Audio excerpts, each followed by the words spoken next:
before I jump into things, just a little bit of a word about, what we're doing at Notre Dame. Our goal is to help professors who are looking to integrate character formation and virtue education into their classes. This is not something that's, talked about a lot at the college level, and maybe not something that's talked a lot about at the K through 12 level either. And so we hold faculty workshops to help professors who are looking to do this, and it's the kind of thing where a lot of the strategies we use could be used for a lot of different age groups. So that's what I plan to discuss today, both, some about the virtue of honesty, along with, some of the strategies we use and encourage faculty members to use. And then our discussion will be about how those can be adapted for the K through 12 context. So to get us started, I'll jump over to a presentation here. So first of all, it'll help to have a little bit something on the board about what honesty is. So this will come to us from Christian Miller, who has recently written a book on honesty. So much appreciated. And Christian's thought is that the virtue of honesty is about not intentionally distorting the facts. So here we, have it's a little bit of a mouthful of being disposed centrally and reliably to not intentionally distort the facts as the agent sees them. So, we have a couple things here. Obviously, there's this core of the honest person doesn't intentionally distort the facts. But then there's this, kind of like they do it reliably, right? So the honest person, they don't just tell the truth on one occasion, they do it consistently. And then there's this thought that they're disposed to do this, right? So typically this is the way the virtues are thought of in philosophy, is they're thought of as dispositions. So we have all that kind of crammed in here.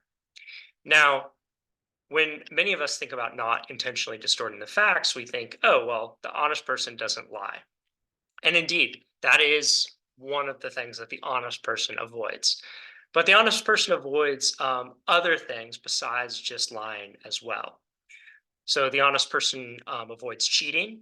So we've heard a lot of discussions recently about academic honesty when it comes to maybe things like Chat GPT and large language models with advancing AI. And so it seems like the honest person also, along with not lying, they also don't cheat.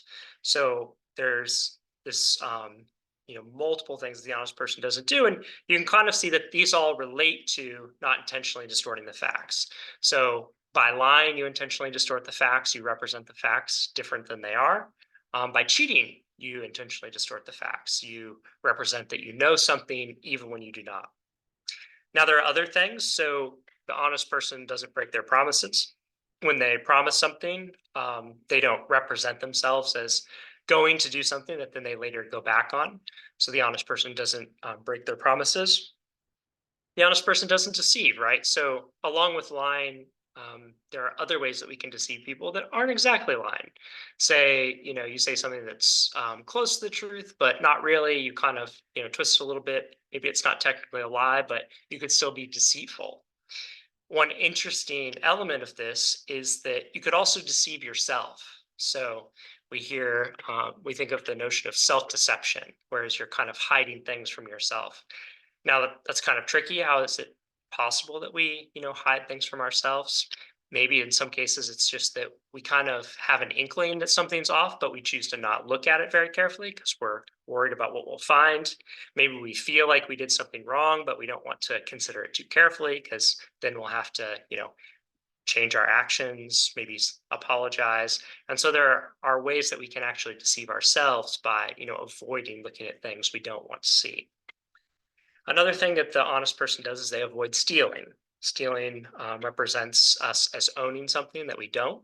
And so it's another way to intentionally distort the facts. And so you might have thought not intentionally distorting the facts just applies to lying, but there are all these different things that the honest person avoids doing.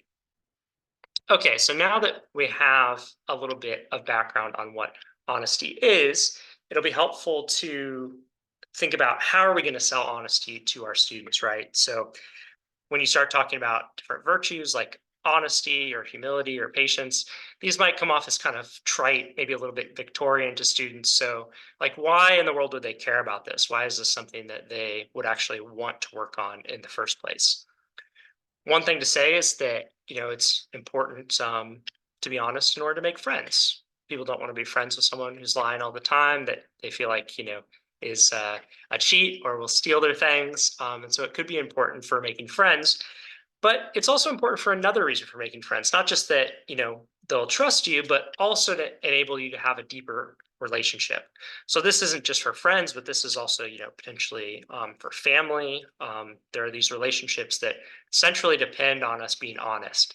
It's hard to have a deep and thriving marriage without having an honest marriage. And so honesty can help us in this way, and that it can help us have these deeper, more fulfilling relationships. Another thing, we talked about honesty and deception, including self deception. And so the flip side of self deception is building self understanding. By being honest with ourselves, we can grow to understand ourselves better. We can make better choices for ourselves. We can, kind of know what our flaws are, what our strengths are, and this will help us be more successful in the long run. So this is another reason why you would want to cultivate the virtue of honesty. There's also, a certain element of self-respect. Most people want to think of themselves as honest people, whether or not that's actually true. And to the extent that it's, actually true that you're a dishonest person, this can make it hard to have self-respect. So this is true of all the virtues, but potentially with honesty as well, it's hard to, look at yourself in the mirror and think, oh, I'm a good person, but, I lied to my family, I lied to my friends. Having an honest character is important for creating a certain kind of self-respect. And finally, being honest is important to kind of avoid potential snowballing wrongs. I think we all have a little bit of an idea of what I'm talking about here. You tell one lie and then you have to tell another lie to cover it up. And oh, now you're doing something you said you never do because you started out trying to cover up this lie in the first place. And so, in order to be the kind of people we want to be, it's important to build the virtue of honesty and be honest in the first place, so that then these small lies don't lead to bigger problems. Okay, so that's just a little bit about how we might go about selling honesty to our students, and we'll have more time to discuss this once we dive into the discussion. But before we do that, I just want to say a couple of things about how you might think about potentially cultivating honesty, and then we'll get our discussion started. So, one book that really inspires us in our work at the Virtues and Vocations Project is this Cultivating Virtue in the University. This is a collected volume, so a lot of different essays in here. And one essay in particular is called Seven Strategies for Cultivating Virtue in the University. So I'm going to share with you a few of those strategies and how they might relate to honesty. So one of the strategies is, I think, probably the most natural way to think about teaching virtue, and that's virtue literacy. This is just to help students know what honesty is and what honesty isn't, and the potential things that we learn about when we go deeper on honesty. So, like at the beginning of today's kind of short talk here, we said, oh, when you think of honesty, you think, oh, someone who doesn't lie, right? But when we go a little bit deeper, it's like, oh, someone who doesn't cheat, someone who doesn't steal, someone who doesn't break their promises. And so there's an element of literacy when it comes to talking about the virtues. What exactly does honesty include? What kind of a virtue is it? So this can, then extend to perhaps why the virtue is important. Some of the things I said about selling students on the virtue of honesty. And this is just, the kind of like baseline for starting to help students cultivate honesty. I think one thing about this strategy is it's probably most similar to what we think of when we think of teaching. This is like, teaching definitions, like giving examples. We could potentially give students a quiz on something like this. And so in many ways, this is a very traditional, approach to teaching.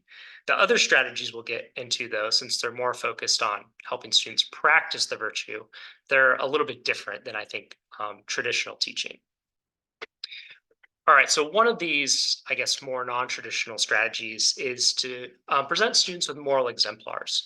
So in virtue ethics, one of the thoughts about how we become virtuous is by observing people who are virtuous. We can, find out what it's like to be compassionate or find out what it's like to be patient or kind from people who do those things very well. We might not, on our own be able to figure out how to do that best, but when we see others do it, that can help us learn.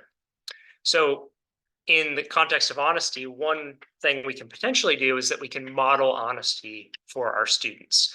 Now, I have a little shout out to the Character Lab here. If you haven't heard of this website, this Character Lab website, it's a very valuable resource. They have a lot of different virtues and they have kind of lesson plans for those different virtues, different exercises you can do, different tips and strategies for teaching those. And they do have one on honesty. So if this is something you're interested in, I would highly recommend the Character Lab.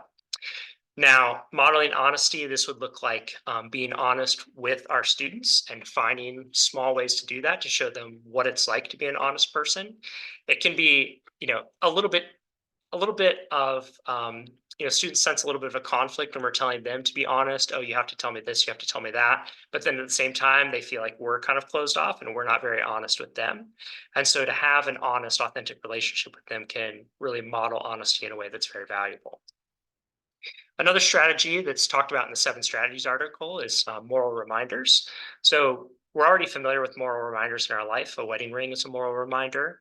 And we have many other kinds of moral reminders, maybe things to remind us what's important or dear to us. And there are different kinds of moral reminders that we can use for honesty. So one that Christian Miller talks about in his book, there's been some research on, he talks about honor codes and that reciting honor codes can potentially help students not cheat and stick to their values when they're doing tests and assignments. And so this would be one of the ways to do a moral reminder. There are many others, but this is one that Christian Miller suggests. Okay, so there are obviously several more strategies. I'll just cover a few more and then we'll jump into the discussion. So one thing that has been pointed out in the virtue ethics literature is oftentimes our situations can keep us from being the person we want to be. So the easier it is to do the wrong thing, the harder it becomes to do what's virtuous, right? So I talked a little bit before about ChatGPT. And so one thing that we want to be aware of is that if we put our students in very tempting situations, like, oh, write this paper, it will be submitted only online, like this sort of thing, it's very easy then to, use like ChatGPT to write the essay for you or to just edit it slightly or something like that. And it's because that's just a very tempting, challenging situation. Yes, we would want eventually our students to be able to, confront challenging and tempting situations. But in the course of cultivating honesty, if you start out and you're not really sure where you are in terms of developing that virtue, it's not good to be thrown into the most challenging sorts of situations right away. Another thing that's important for cultivating virtue is forming a habit. So the virtues are these dispositions that are formed through practice and through habit. And so when we think about helping our students become honest, we should think about how can we help them do this in a habit forming way. One way we could potentially do this is by having an honesty journal. So this would be a journal that would help students reflect on questions about honesty. I've given a few here. When was I tempted to be dishonest? How can I be more honest? These are just, some potential questions that students could journal about. They could also journal about, like how important honesty is to them, why they might want to be an honest person. And this can help them form the habit if they come back and do this journaling exercise repeatedly. This is kind of something that goes with the journal, right? So there's personal reflection. There's a personal reflection element to becoming virtuous, thinking about how am I doing, how much progress have I made, what do I still need to do in order to keep working on my character. And there are many ways to do personal reflection. One is through a journal. You could potentially do a writing assignment that students think about how honesty has been important or not important in their lives.